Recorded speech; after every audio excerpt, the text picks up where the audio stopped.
All right, y'all. Thanks for coming out. Obviously, at 3 wins, not good enough, but that's what we'll spend the next 4 months doing between the draft and free agency, upgrading the roster the best we can, looking at the organization top to bottom, trying to figure out what's best moving forward, throughout the entire football operation. So, with that being said, I'll open up for questions.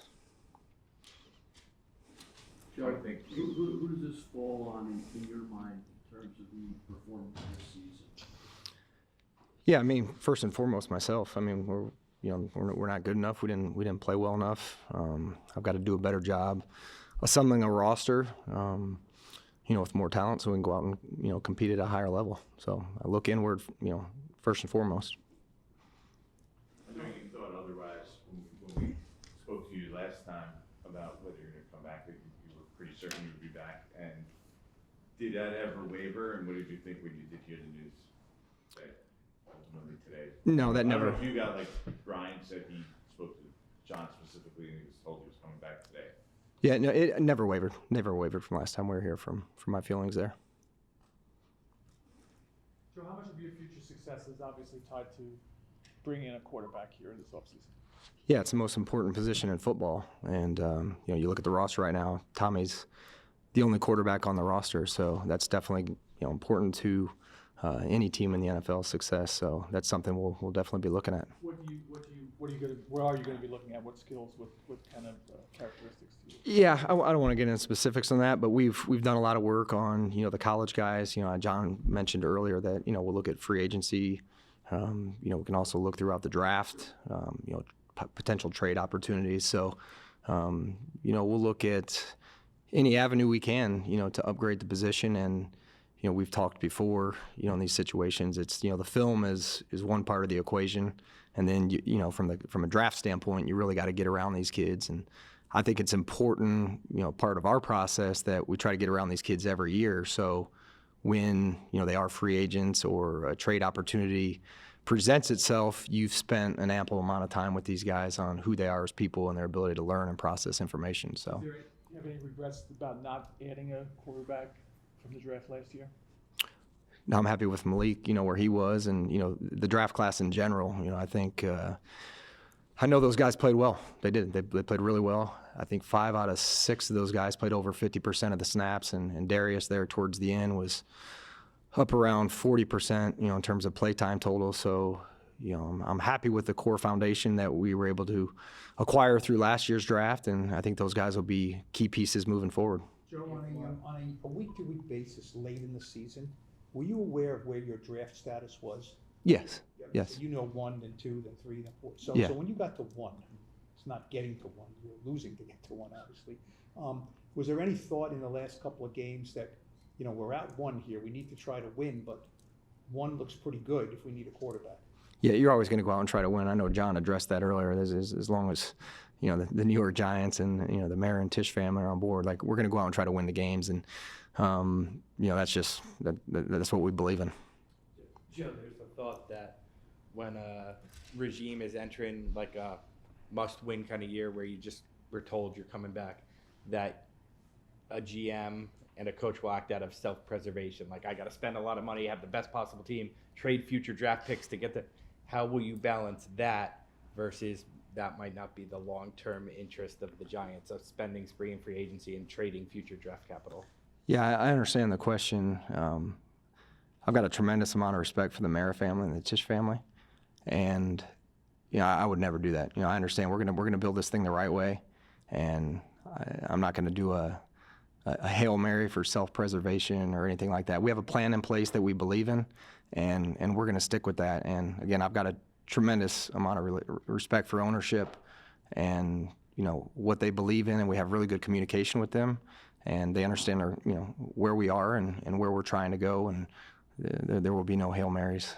You've heard it all day that you won't get enough time to fully realize that plan? No. One year turnaround kind of? Listen, we're here. We're picking 3rd in the draft. As we built this thing, when Daniel had the ACL a year ago, not knowing how he was going to come back, we also had to be conscious of what may be on the horizon. So, you're kind of working on parallel tracks. So we're sitting here with $40+ million in cap space and over 100 the following year.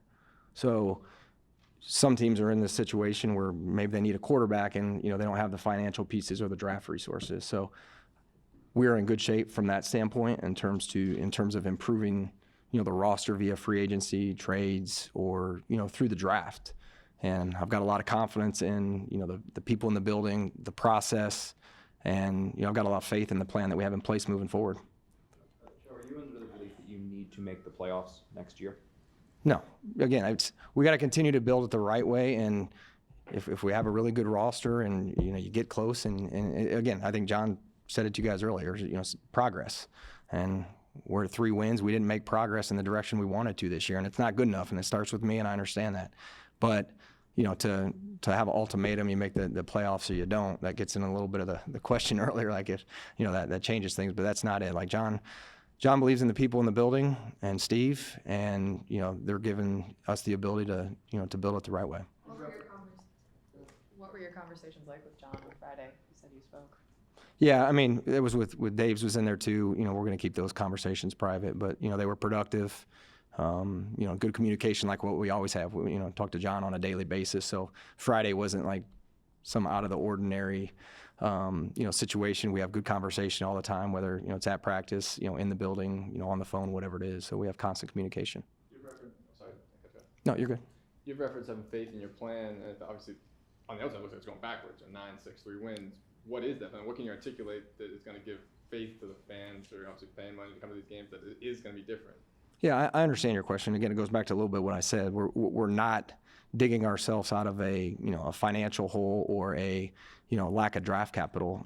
Again, we made a decision with Daniel after that the playoff run, and the way we structured the contract was we're going to do the best we can to try to surround him with weapons, upgrade the offensive line, which we did this year, and see how far we could go with Daniel. And unfortunately, it didn't work out, but at the same time, we're not, our hands aren't tied behind our back financially.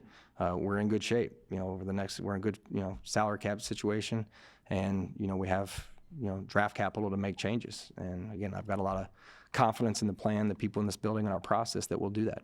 Joe, I know it's early. How would you evaluate the quarterback class this current? Yeah, I don't want to get into specifics on that. We've done a lot of work, and again, until we get to February and or early March in the combine and can get around these guys, that's when the opinions really start to take shape. Once you get into March and early April, and you can get around the kids. Does it concern you at all that there are 2 teams ahead of you that potentially could need a quarterback as well? We got control. We can control. Nothing we can do about that. So what did you think when you saw Shedeur throwing the ball with Malik in the streets? Yeah.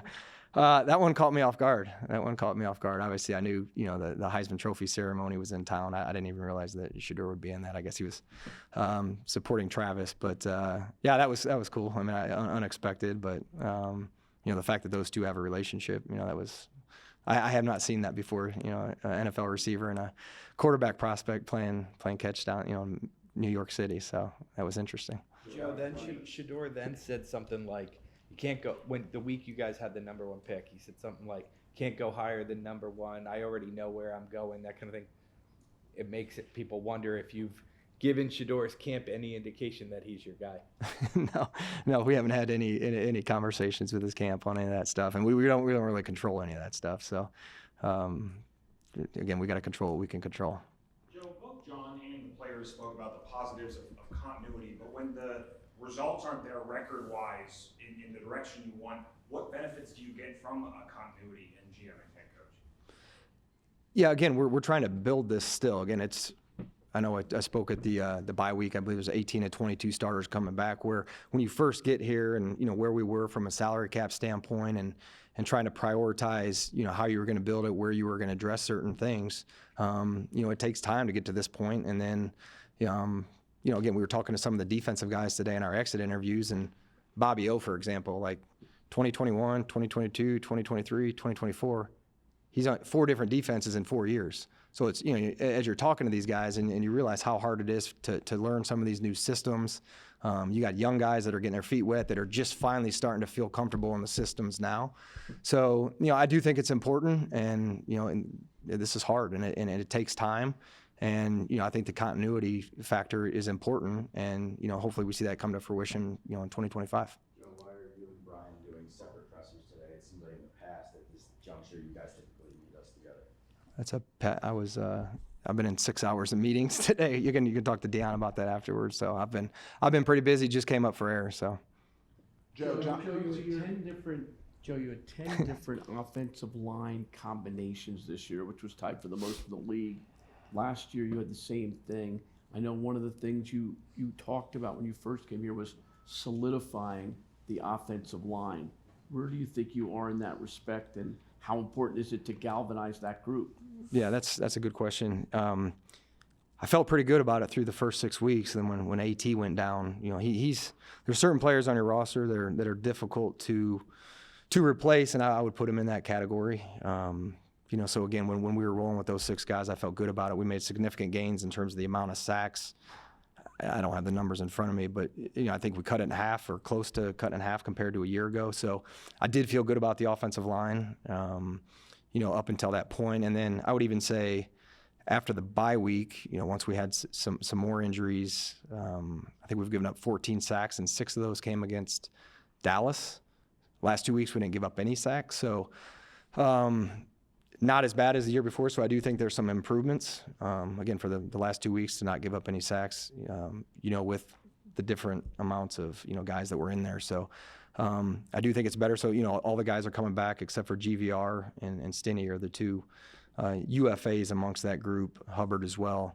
So, there'll be good competition there. Obviously, the right guard spot's open, and, that's something that we can look to address. But, I thought Jermaine played well when he was at right tackle. He really helped us out by moving to left tackle, and showing his versatility was good. John Runyon, again, you try to sign these guys, you look at the durability, and, you try to sign guys that are going to be healthy. He hasn't missed a game in 4 years, and you sign him, and he comes from a winning organization and provided really good leadership for us. And, was injured, and then, John Michael had the injury as well. So, you'd hope one of these years the injury gods would take care of us, and, we could be healthy the entire season, up front. Because you watch these games on Sundays as you get late into December, and you're looking at these offensive lines, you're like, gosh dang, that's their starting 5.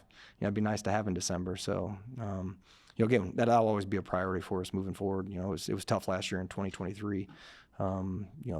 The way we played, and it's part of the offseason priority this year. And I feel good about the 4 that we have coming back, and the depth and the competition we'll have. Joe, when you look at your draft class this year, we know how productive they've been. You obviously talked about it, and John mentioned it. The process you used this year with this draft, is it the same process, or how has that changed from year 1 to year 2, and then year 2 to year 3 for you, your department, for scouting and everything else?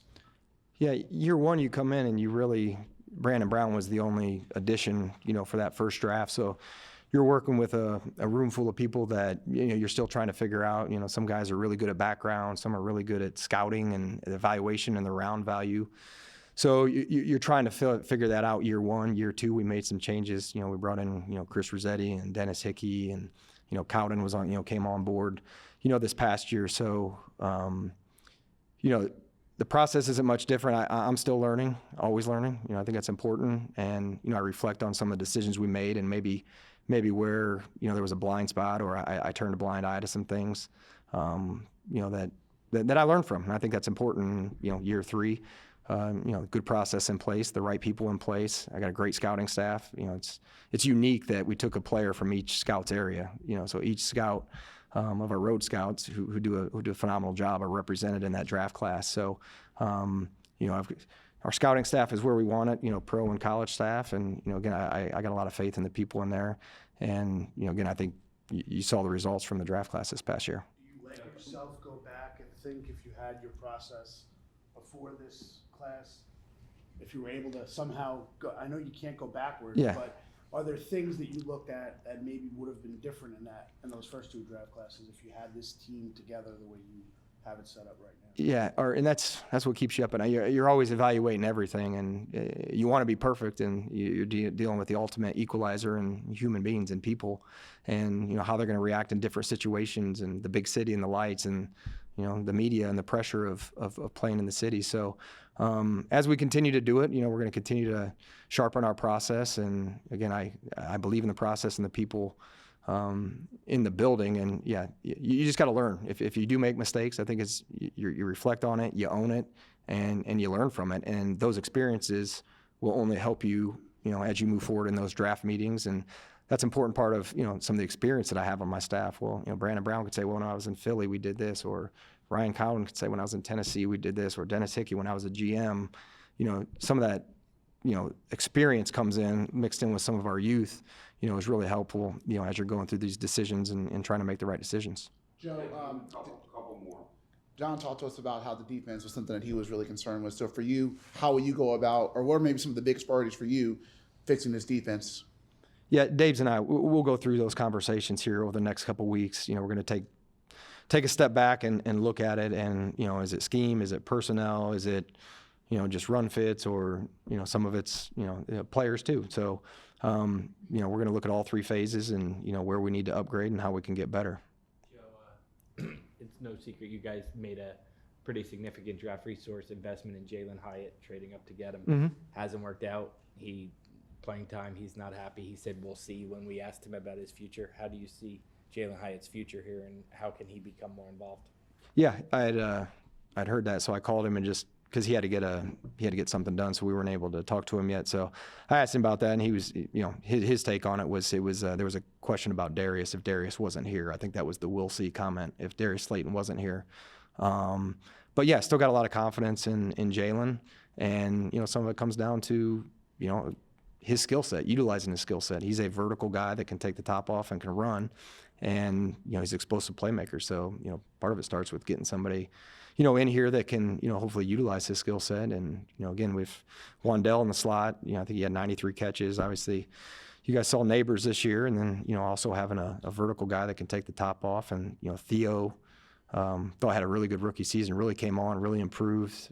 Really excited about him. And then you saw what Tracy did. So there's some young core pieces on offense that have different skill sets that can provide some explosive plays. Get the right quarterback in here. Hopefully we can utilize him. When you look at the last one. When you look at the play of golf in the quarterback position this season, with all you invested in it, what gives you confidence that you can fix it? It seems like obviously it was a pretty big miss, most important position. Start at the beginning again. What was the first part? So you invested a lot in the quarterback position, Yep. obviously, and the results were what they were this year. So what gives you the confidence that you have what it takes to evaluate the position and get it right this time? I wouldn't change what we did. When I reflect on how that went down with Daniel, again, it's the information you have. Again, we had just won 10 games. You won a road playoff game. I just watched Dave's for 4 years at Buffalo with Josh Allen. The year before that with Jalen and Tua at Alabama. So I've got a lot of confidence in the coaching staff.